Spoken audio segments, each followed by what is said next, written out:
राज्य में बीजेपी की सरकार बनने के बाद इस्लामपुर विधानसभा के उम्मीदवार चित्रजीत रॉय ने इस्लामपुर विधानसभा के अलग-अलग इलाकों में धन्यवाद जुलूस निकालकर धन्यवाद किया।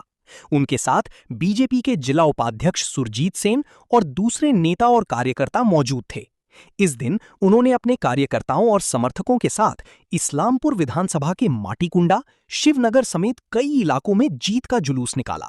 इसके साथ ही लड्डू और झालमुरी बांटी गई और बीजेपी कार्यकर्ताओं और समर्थकों ने बैंड पार्टी और डीजे बजाकर भगवा अबीर लगाकर जश्न मनाया।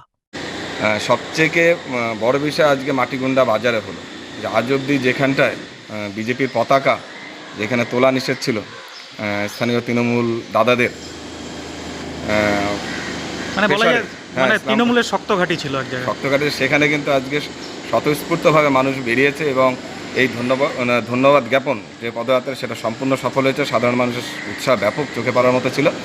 তারপরে আমরা এখান থেকে গেলাম শিবনগর কলোনি মাদারীপুর, সেই সমস্ত জায়গায় সাধারণ মানুষের উৎসাহ চোখে পড়ার মতন ছিল এবং সত্যিই খুব ভালো লেগেছে যে সাধারণ মানুষ যেভাবে বেরিয়ে এসে এই ধন্যবাদ জ্ঞাপন পদযাত্রায় অংশগ্রহণ করে সম্পূর্ণভাবে এটাকে সাকসেস করা বলতে পারেন এবং সাধারণ মানুষের উৎসাহ কিন্তু চোখে পড়ার মতো ছিল প্রত্যেকটি জায়গায়।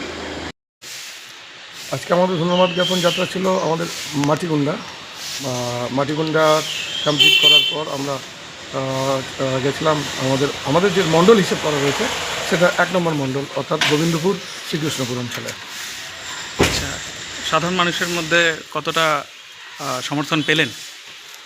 সাধারণ মানুষের সমর্থন বলতে আমি যে ভাষায় বলব সে ভাষায় সাধারণ মানুষের যে সমর্থন তা আমার ভাষাটা হয়তো অনেক হালকা হয়ে যাবে, কেন 2026-এ বিধানসভার যে রেজাল্ট, যা ফলাফল, তাতে করে শুধুমাত্র পশ্চিমবঙ্গ না সারা ভারতবর্ষ সারা পৃথিবীর মানুষ দেখছে যে সাধারণ মানুষের যে উচ্ছ্বাস, সাধারণ মানুষের বুকের ভেতরের যে আনন্দ, তা টিভির পর্দায় সোশ্যাল মিডিয়াতে সব জায়গায় আপনারা সবাই দেখতে পাচ্ছেন। সুতরাং এখানে ভাষা নেই বলার।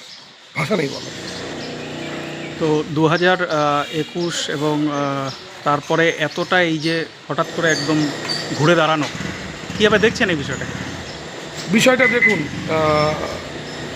যারা খবর কাগজ বা টিভি বা সোশ্যাল মিডিয়া ফলো করছেন বা সাধারণভাবে যারা সমাজে ঘোরাফেরা করেন, বিভিন্ন খোঁজ খবরের দিকে কান রাখেন, চোখ রাখেন, তারা মোদি ম্যাজিক বলে একটা শব্দ শুনেছেন। এই মোদি ম্যাজিক এবং জয় শ্রীরাম যে ধ্বনি, আজকে পশ্চিমবঙ্গে যে 15 বছরের যে তৃণমূলী শাসন এবং 34 বছরের যে বামফ্রন্টের শাসন, আজকে এতগুলো পার করার পর আজকে পশ্চিমবঙ্গে যে গেরুয়া আবির উঠছে, আজকে গেরুয়া ঝান্ডা উঠছে, তার মূলে মোদি ম্যাজিক এবং জয় শ্রীরাম ধ্বনি।